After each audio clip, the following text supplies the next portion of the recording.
बात उस वक्त की है जब भारत में जंगे आजादी का दौर चल रहा था।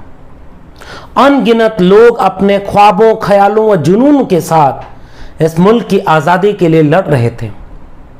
20वीं सदी का तीसरा दशक शुरू हो चुका था। उसी दौर में दो राष्ट्र का सिद्धांत पांव पसारना शुरू कर देता है। हिंदूवादी संगठन और मुस्लिमवादी संगठन दोनों इसे हवा देने में लगे होते हैं। 1931 की जनगणना शुरू होती है, जिसमें जाति जनगणना भी शामिल थी। उस वक्त दो राष्ट्र के सिद्धांत का विरोध करते हुए गांव-गांव जाकर मुसलमानों के बीच कुछ मुसलमान नेता यह समझा रहे होते हैं कि जनगणना में आप अपना धर्म न बताना, जाति बताना, क्योंकि यह मुल्क तुम्हारा है, तुम्हारे पुरखों की कब्रें हैं, उनकी यादें हैं, उनके लहू और पसीने से सींचा है इस मुल्क की जमीन और जर्रा जर्रा।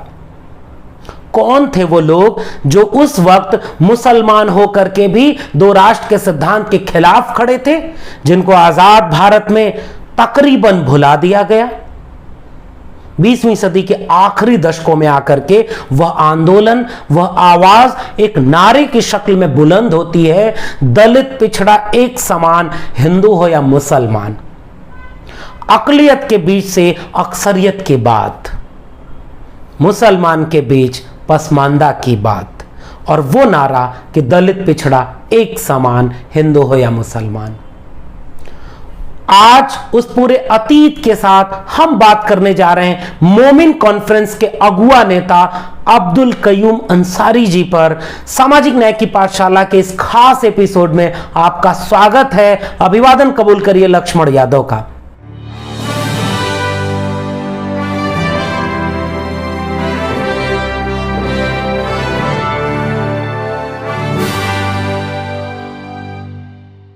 कबीर कहते हैं कि मेरा तेरा मनवा कैसे एक होए रे, तू कहता कागज की लेखी, मैं कहता आंखन की देखी, मैं कहता हूँ जागत रहियो, तू कहता है सोई रे, मैं कहता सुलझावन हारी, तू देता उलझाई रे, मेरा तेरा मनवा कैसे एक होए रे।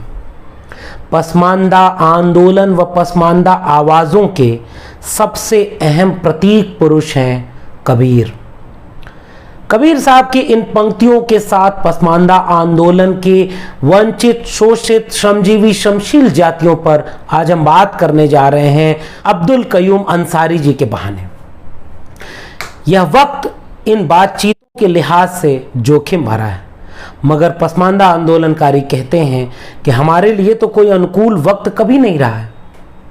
यह सच है और हमारी आंखों के सामने बदस्तूर जारी है कि जब दाढ़ी, टोपी और मुसलमान पहचान देख करके इस देश में लिंचिंग की जा रही हो, कोविड जैसे महामारी के दौर में भी इस देश में लिंचिंग हुई है, और जब मुसलमान पहचान के ऊपर ही हमले किए जा रहे हों, जब मुसलमान नाम देख करके बेतरतीब धाराएं लगा करके अनवरत काल के लिए जेल में डाल दिया जा रहा हो, यूएपीए और देश विरोधी कह दिया जा रहा हो, मुसलमान होने को आतंकवादी कहा जा रहा हो, ऐसे बुरे वक्त में इन सवालों पर बात करना लाजिम तो नहीं, मगर वैचारिक लिहाज से, सामाजिक न्याय की वैचारिकी के लिहाज से जरूरी भी है, क्योंकि सांप्रदायिकता के सवाल का एक जवाब पसमानदा आंदोलन और खासकर मोमिन कॉन्फ्रेंस के नेता अब्दुल कयूम अंसारी के पास भी है। तो आइए बातचीत करते हैं कि क्या था ये पूरा आंदोलन। मोमिन कॉन्फ्रेंस से लेकर के पसमानदा आंदोलन तक की पूरी बातचीत को हम आज आपके सामने अब्दुल कयूम अंसारी जी के बहाने से पेश कर रहे हैं। बातचीत शुरू करने के पहले एक किस्सा। हाजी निसार अंसारी मऊ के रहने वाले हमारे एक परिचित साथी हैं। वो अपना किस्सा सुनाते हुए कहते हैं कि 2 दशक पहले वो कांग्रेस से चुनाव लड़ने के लिए टिकट पाते हैं। बड़ी मुश्किल से टिकट मिलता है, और जब वो चुनाव लड़ने के क्रम में प्रचार करने के लिए मुस्लिम बस्ती में जाते हैं तो वहां उनसे उनकी जाति पूछी जाती है। और जब मुसलमानों के बीच वो कहते हैं कि मैं जुलाहा हूं, तो बड़ी बेअदबी से उनसे कहा जाता है कि अब जुलाहा लोग चुनाव लड़ेंगे और हमारे नेता बनेंगे, जाओ कताई बुनाई करो। हाजी निसार अंसारी ये किस्सा सुनाते हुए कहते हैं कि हमने ये जाति के नाम पर झेला है। गुलजार सरमानी लिखते हैं कि मस्जिद तक हम उनके भाई हैं, मस्जिद के बाहर हम नाई हैं।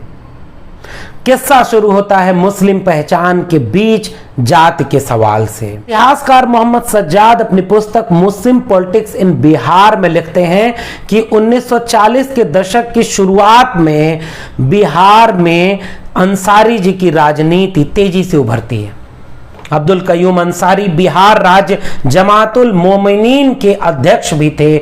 बिहार के सासाराम में अली बंधुओं के संपर्क में आने के बाद उन्होंने खिलाफत आंदोलन के जरिए स्वाधीनता संग्राम में भाग लिया।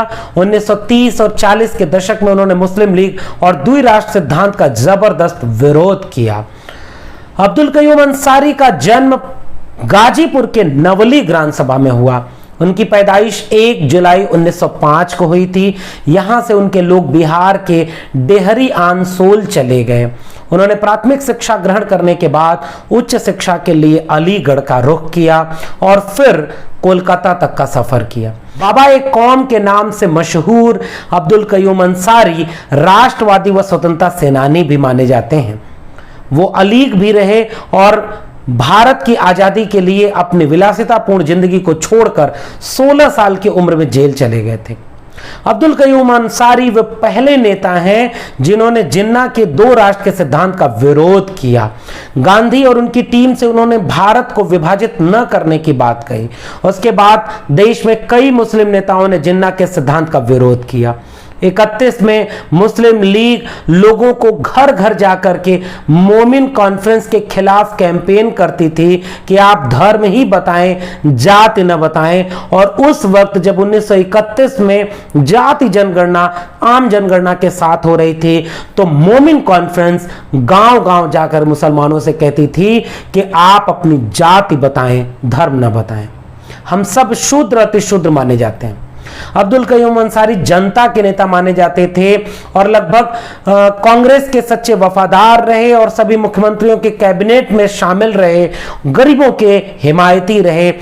उनकी सबसे बड़ी खासियत में से एक खासियत मानी जाती है कि दलितों, पिछड़ों व गरीबों के बारे में हमेशा फिक्रमंद थे। बिहार के लगभग सभी जिलों में गरीब छात्रों के लिए छात्रावास और मुफ्त भोजन की स्थापना कराई। आज जैसे केंद्र और राज्य सरकार मिड डे मील के तहत चला रही है, कुछ वैसा है। अब्दुल कयूम अंसारी एक पत्रकार, लेखक और कवि भी थे। वह पूर्ववर्ती दिनों में उर्दू साप्ताहिक अल इस्लाह यानी सुधार और उर्दू मासिक मुस्वत यानी समानता के संपादक थे। अब्दुल कयूम अंसारी ने 1938 में पटना सिटी से उपचुनाव लड़ने के लिए कांग्रेस पार्टी में दरखास्त दी, तो फॉरवर्ड मुसलमानों ने कहा कि अब तो जुलाहे भी एमएलए बनने का ख्वाब देखने लगे। इस पर अंसारी साहब दरखास्त को लेकर फाड़ देते हैं। अंसारी साहब ने 46 में बिहार से अपने बूते चुनाव लड़कर 6 सीटें जीती और अब्दुल कलाम आजाद ने मोमिन पार्टी किसी विधायक को मंत्री नहीं बनाया। यहां पर खास गौरतलब है कि सरदार पटेल ने हस्तक्षेप करके गांधी जी के मार्फत अब्दुल कलाम के रिश्तेदार शाह उमेरा का नाम कटवाकर अब्दुल कयूम अंसारी को मंत्री बनाया।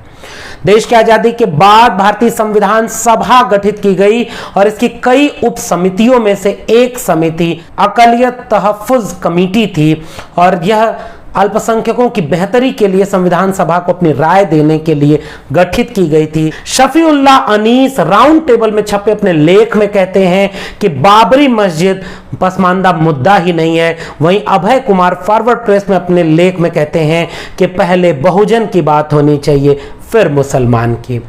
मसूद आलम फलाही अपने किताब हिंदुस्तान में जात पात और मुसलमान में लिखते हैं कि मध्यकाल से ही नीची जातियों के मुसलमानों के साथ भेदभाव हो रहा है, उन्हें सत्ता में भागीदारी से वंचित किया जा रहा है। मुगल बादशाह औरंगजेब और बहादुर शाह जफर को पसमानदा नेता जातिवादी कहते हैं। वे ये भी कहते हैं कि आधुनिक भारत के प्रतिष्ठित मुसलमान नेता जैसे अलीगढ़ मुस्लिम विश्वविद्यालय के संस्थापक सर सैयद अहमद खां भी नीची जातियों के मुसलमानों के बारे में अपमानजनक शब्दों मसलन बदजात जुलाहा का इस्तेमाल करते थे और उच्च जातियों के हितों के संरक्षण थे। खालिद अनीस अंसारी एक मशहूर विचारक चिंतक हैं जिन्होंने अपने द प्रिंट में छपे लेख में तफसील से इस पूरे पसमानदा आंदोलन और अब्दुल कयूम अंसारी को याद करते हुए लिखा है कि जाति पूरे दक्षिण एशिया की बीमारी है, एक तरफ ब्राह्मणवाद और दूसरी तरफ सैयदवाद। असल में यह जो पूरा खांचा है यह अकलियत और अक्सरियत के विभाजन का है। जाति के नाम पर जिस तरह से हक हुकूक और हिस्सेदारी का कब्जा हिंदुओं के बीच थोड़े से ब्राह्मण समणों ने किया, उसी किस्म से 85% अक्सरियत यानी बहुजनों का जाति के नाम पर शोषण किया गया। खालिद अनीस अंसारी लिखते हैं कि उच्च वर्गीय मुसलमान अशराफ कहलाते हैं जो या तो अपना उद्भव पश्चिम एशिया या सेंट्रल एशिया से बताते हैं, जिनमें शेख, सैयद, मुगल और पठान आते हैं, या सवर्ण जातियों से धर्मांतरित हैं जैसे रांगड़ या मुस्लिम राजपूत, तगा या त्यागी मुसलमान, गाढ़े या गौड़ मुसलमान। जिस तरह से हिंदू धर्म में ब्राह्मण का वर्चस्व है उसी तरह से मुसलमानों में सैयद का वर्चस्व है। खालिद अनीस अंसारी आगे कहते हैं कि मुस्लिम कट्टरता के ऊपर हिंदू कट्टरता फलती फूलती है और असल में सैयदवाद और ब्राह्मणवाद एक दूसरे के खाद पानी हैं और जितने भी किस्म की सांप्रदायिकता है यह दोनों तरफ के सवर्णों के द्वारा उकसाई और लगाई गई आग है। खालिद अनीस अंसारी अपने लेख में आगे लिखते हैं कि देश की आबादी के असली अल्पसंख्यक सवर्ण मुसलमान और हिंदू तबके धार्मिक धुरी पर आधारित सेकुलर, कम्युनल या अल्पसंख्यक बहुसंख्यक विमर्श के जरिए लोकतंत्र पर कब्जा जमाए बैठे। इसलिए पसमानदा आंदोलन धार्मिक पहचान की जगह सामाजिक पहचान पर बल देता है। पसमानदा नारा दलित, पिछड़ा एक समान, हिंदू हो या मुसलमान, धार्मिक एकता के मुकाबले सारे धर्मों की बहुजन मूल निवासी जातियों की एकता पर जोर देता है। कैसे आजादी के बाद जो पूरा आंदोलन था मोमिन कॉन्फ्रेंस का, पसमानदा आंदोलन का, अब्दुल कयूम अंसारी का, वो कमजोर पड़ता है और 1990 में जब मंडल आंदोलन का दौर चल रहा होता है, पूरे देश में खास तरह से जाति के नाम पर एक खास तरह की लोकतांत्रिक प्रक्रिया भारतीय राजनीति में शुरू होती है। उस दौर में बिहार में doctor Ejaz Ali all India backward Muslim Morcha का गठन करते हैं। वहीं अली अनवर अंसारी कुछ दिनों बाद ऑल इंडिया पसमानदा मुस्लिम महाज का गठन करते हैं। अली अनवर अंसारी 2001 में अपनी प्रसिद्ध पुस्तक मसावात की जंग लिखते हैं जिसमें विस्तार से वो पसमानदा मुसलमानों के सवालों को उठाते हैं। महाराष्ट्र से शब्बीर अंसारी उसी दौर में all India Muslim OBC organisation बनाते हैं। और खालिद अनीस अंसारी कहते हैं कि असल में ये जो पेशेगत विभाजन है वह हिंदू और मुसलमानों में एक जैसा है। आज दलित, पिछड़े और आदिवासी मुस्लिम समूह कुंजड़े यानी राइन, जुलाहे यानी अंसारी, धुनिया यानी मंसूरी, कसाई यानी कुरैशी, फकीर यानी अलवी, हज्जाम यानी सलमानी, मेहतर यानी हलालखोर, ग्वाला यानी घोसी, धोबी यानी हवारी, लोहार बढ़ई यानी सैफी, मनिहार यानी सिद्दीकी, दर्जी यानी इदरीसी, वनगुज्जर इत्यादि पसमानदा मुसलमान एक साथ संगठित हो रहे हैं और पसमानदा का अर्थ वो आंदोलन के रूप में देखते हैं कि वह जो पीछे रह गए यानी दलित, पिछड़े मुसलमान। और खालिद अनीस अंसारी इसका विस्तार में एक आंकड़ा देते हुए कहते हैं कि किस तरह से मसावात का अर्थ है बराबरी यानी समानता, और पश्चिमी उत्तर प्रदेश में हलालखोर भंगी के लिए वजू का लोटा अलग रखा जाता था। बिहार में अलग अलग जातियों का अलग अलग अशराफ सवर्ण लोगों के लिए मस्जिदें और कब्रिस्तान तक है। इसी लेख में आगे एक आंकड़ा देते हुए खालिद अनीस अंसारी कहते हैं कि पहली से 13वीं संसद तक तकरीबन 7500 सांसद चुने गए, जिनमें से 400 मुसलमान सांसद हैं, 60 पसमानदा यानी सवर्ण 2.01% आबादी है जिनके सांसदों की नुमाइंदगी 4.5% है। बर्बाद मुसलमान नहीं, बर्बाद पसमानदा हुआ है। जमीन, व्यवसाय, पेशा किन मुस्लिम जातियों के पास है? वो कह रहे हैं कि अशराफ जातियों के पास है। पसमानदा यानी इस फारसी लफ्ज में दलित, पिछड़ा, बहुजन मुस्लिम को एकजुट करने की बात कही गई है। और 705 पेशे वाले मुसलमान एक जगह होकर के पसमानदा की बात करते हैं। पसमानदा क्रांति अभियान के दस्तावेज में शुमार तेलुगु शायर शेख पीरन बोरेवाला की कविता का अंश आपके सामने बहुत कुछ स्पष्ट करेगा। कसाब, पिंजारी, लद्दाफ, दुदेकुला, घोड़े वाला, लकड़े वाला, चमड़े वाला और मैं हूं बोरे वाला, एक अनजान मुसलमान। मुसलमानी तवारीख में मेरी कहीं जगह नहीं, खानदानी मुसलमानों द्वारा अंधेरे में ढकेला हुआ, अपने काम के चलते तिरस्कृत, किंतु फिर भी एक मुसलमान, बोरे वाला मुसलमान। तो मुझसे परहेज करते रहे क्योंकि मेरी जाति और जीने का अंदाज ही ऐसा था। तो मुझे नाकाबिल समझते रहे, भूखे पेट रहकर भी मैंने कलमा सीखा। तो मुझसे दूरी रखते हो फिर भी मैं सूरा रटता हूँ, तुम्हारी तरह नमाज, रोजा और ज़कात करता हूँ, कभी कभी तुम्हारे बीच होता हूँ, किंतु तुम्हारी आंखों में फिर वही घृणा, अजीब सी बातें करते हो, ठंडापन होता है तुम्हारे व्यवहार में और हंसी उड़ाते हो मेरे काम और मेरी भाषा की। क्या मानवीय है और क्या अमानवीय, कौन सभ्य है और कौन असभ्य। मैं बोरे वाला वंश में पैदा हुआ, इन चीज़ों को नहीं जानता। मैं तो इतना ही जानता हूँ कि मैं एक मुसलमान हूँ, इस्लाम मेरा भी धर्म है। मानवर कांशीराम ने मुस्लिम समाज के अपने अनुभव के बारे में एक बार कहा था कि मुसलमानों में मैंने नेतृत्व के स्तर से जाना ठीक समझा। उनके 50 नेताओं से मैं मिला, इसमें भी ब्राह्मणवाद देखकर मैं दंग रह गया। इस्लाम तो बराबरी और अन्याय के खिलाफ लड़ना सिखाता है, लेकिन मुसलमानों का नेतृत्व तो शेख, सैयद, मुगल, पठान यानी अपने को ऊंची जाति का मानने वाले लोगों के हाथ में है। वह यह नहीं चाहते कि अंसारी, दुनिया, कुरैशी उनकी बराबरी में आए। मैंने फैसला किया कि मुसलमानों में हिंदुओं के अनुसूचित जातियों से गए लोगों को ही तैयार किया जाए। सतनाम सिंह, कांशीराम की नेक कमाई जिसने सोती कौम जगाई, सम्यक प्रकाशन, नई दिल्ली।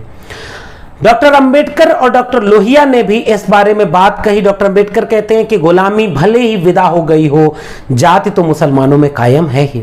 1901 के सेंसस रिपोर्ट के आधार पर अर्जाल या दलित मुसलमानों के बारे में वह कहते हैं कि उनके साथ कोई भी मुसलमान मिलेगा जुलेगा नहीं और न उन्हें मस्जिद और सार्वजनिक कब्रिस्तानों में प्रवेश करने दिया जाता है। BR अम्बेडकर, पाकिस्तान अथवा भारत का विभाजन, सम्यक प्रकाशन, नई दिल्ली, पेज नंबर 229 से 233।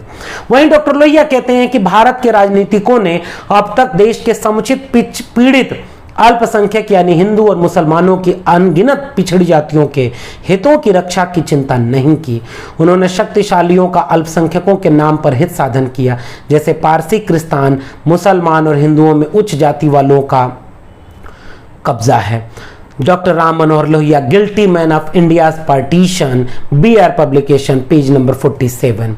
अब यह वाजिब सवाल है कि अंबेडकर, लोहिया और कांशीराम की विरासत वाले लोग कितनी जगह इन पसमानदा आंदोलन के लोगों को, पसमानदा तबके के लोगों को देखते हैं। पसमानदा आंदोलन वीर अब्दुल हमीद और उस्ताद बिस्मिल्लाह खां को बहुत शिद्दत से याद करता है और आपको पसमानदा आंदोलन के बारे में विस्तार से देखने के लिए पसमानदा डेमोक्रेसी यानी लोकतंत्र की पसमानदा आवाजें नामक इस वेबसाइट तक जरूर जाना चाहिए, जहां विस्तार में वो सारी चीजें आपको मौजूद मिलेंगी जो पसमानदा आंदोलन की आवाज है। इसी बात पर कि आज बेशक दाढ़ी टोपी देख करके मुसलमान मारे जा रहे हैं, लिंचिंग हो रही है और लिंचिंग में खालिद अनीस अंसारी ये कहते हैं कि इस लिंचिंग में मारे जाने वाले मुसलमान पसमानदा तबके के हैं, यानी सवर्ण हिंदू और सवर्ण मुसलमान आपस में सांप्रदायिकता की आग को फैलाएंगे और मारे जाएंगे दलित, पिछड़े, आदिवासी, यानी चाहे हिंदू हो चाहे मुसलमान। इसीलिए उन्होंने नारा दिया था कि दलित पिछड़ा एक समान, हिंदू है या मुसलमान।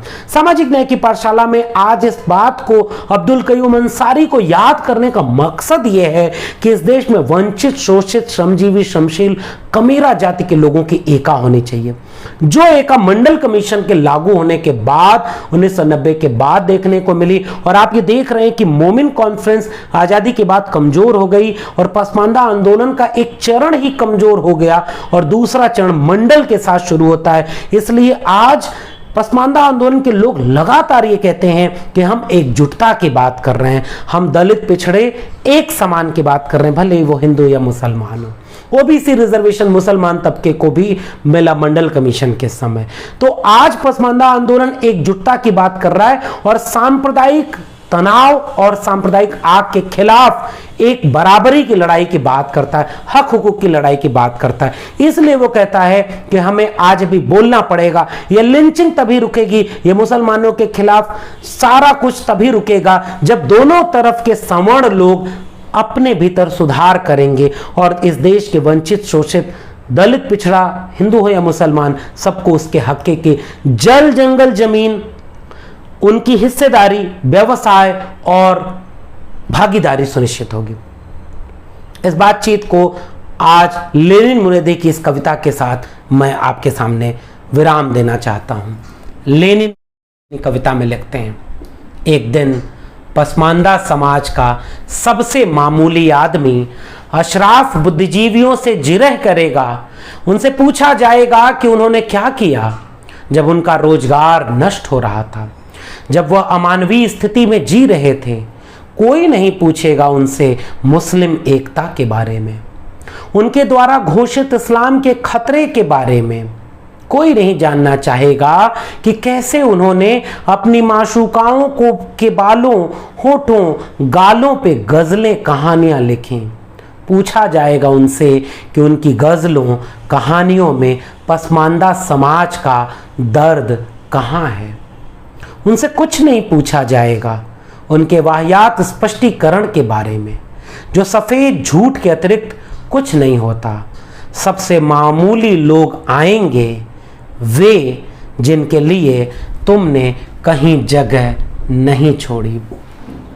तो आपको ये बातचीत कैसी लगी नीचे कमेंट बॉक्स में जरूर बताइएगा।